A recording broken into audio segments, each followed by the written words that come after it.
So the first question is, what are the distinctions between hobby, amateur, and professional? And that we're going to direct at Paula to start off. Hobbyist, amateur, professional. A hobbyist is a person who does this as a hobby. It's not what their main income is coming from. And a hobbyist can be of many different levels of performance. Just because someone's a hobbyist doesn't mean that they are any performer. Am I too loud? Let's get a good level here. Is this a good level? Is that too much? Too little? Is that fine? Is that working for you? Excellent. Good morning. So a hobbyist can be of many different levels of talent. An amateur is someone who is new. An amateur is someone who is not working professionally and being paid money on a regular basis to perform. And a professional is professional. Someone who is regularly working, and I would say that doesn't mean so many times per week, but at least, working, traveling, main income is coming from being a performer or a producer. Because there are people who are amateur and hobby producers and people who are professional producers. And just because you're a professional also doesn't mean that you're raking it in. I consider myself a professional producer, and I'm still trying to figure out how to make money doing it. And it is a passion and the only reason I get out of bed in the morning. Because I don't really care about whatever else I do to make money. I work as a landscaper professionally, which is how I make most of my money. But I also produce, so there you go. Another facet of what a distinguishment between especially an amateur and a professional versus a hobbyist, which to me primarily is just someone who's doing something for fun, even though they may do it at a high level, is that as a professional, you're an advocate for you as a business, and that you have standards that, and part of this workshop is to delineate that between amateur and professional, and part of that is setting standards for yourself for your rates, also responsibilities about what you bring and step into the framework. As we all know, especially burlesque, because it's so big right now, a lot of people are getting into it. And so on any given night almost, there's 3 or 4 evenings of burlesque across town, and a varying degree of efficacy and professionalism that are on any given in any given show.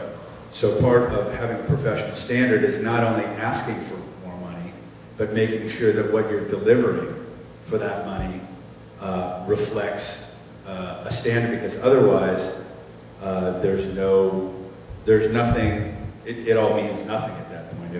If we all don't raise that bar, both financially and professionally, then it won't be around that long, because our audiences will get tired of it, because there will be no standard by which to make something, make this a valuable and worthwhile form.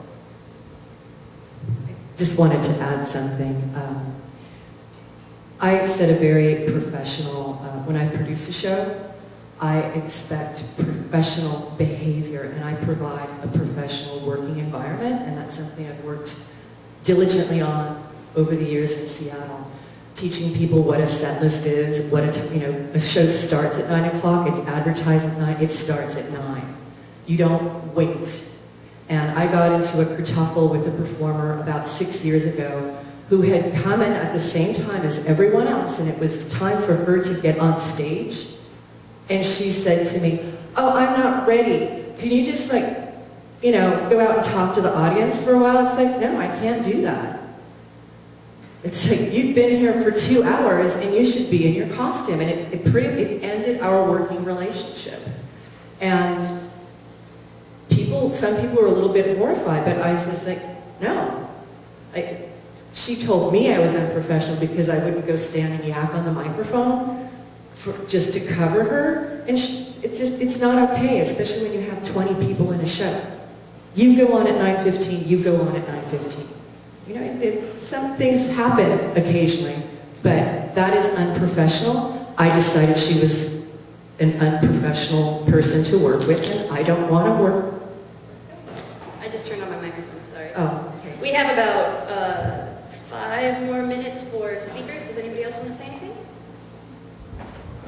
I suppose just a side note to kind of what you're saying about that is when I think of the term professional, I think of not only the product that you're seeing on stage and the presentation, but also definitely your behavior backstage, the way you, interact with the other performers, the way you hold yourself in and around the show environment. I think it's no different than any other sort of theater. You wouldn't walk into the act and expect to work with their union crew and, you know, not behave accordingly. The same sort of goes for this. Even I feel at any level of, you know, theater size, it's the same thing.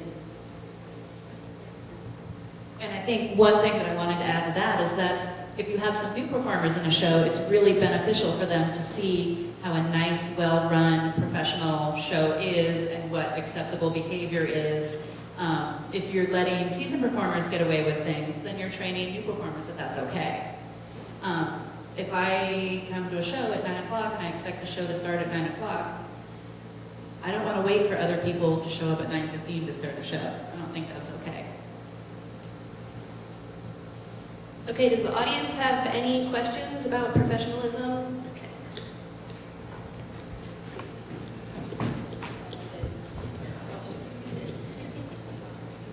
When you state professionalism, are you counting the years of experience a performer has, or are you just calculating professional from a first year, second year novice, or are you looking at the years of time spent in actually nurturing your act or performing it?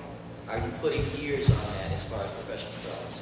For me, I think that's certainly a consideration, but I think what it comes down to, when I work with performers, whether they've been at it a year or whether they've been at it 10 years, it will be what that product is on stage.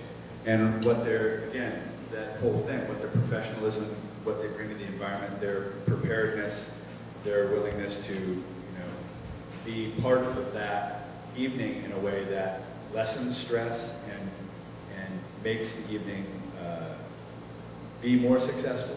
So I've seen performers have a year's experience.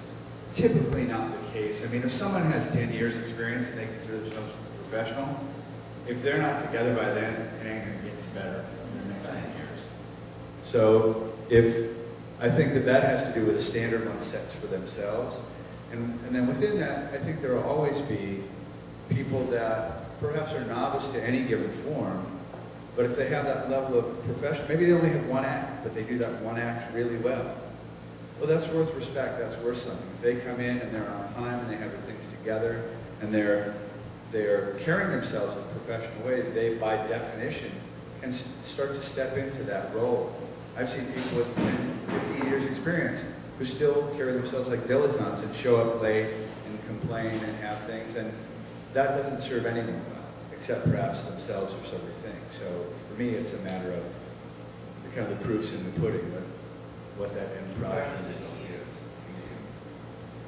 Also, just to add to that is that just because you're a performer doesn't mean you're talented, and maybe you're the only person who isn't aware of that, but that happens, and it's really not fun to be a producer and be in a situation where you have to deal with an untalented person who has a lot of ambition to be a performer.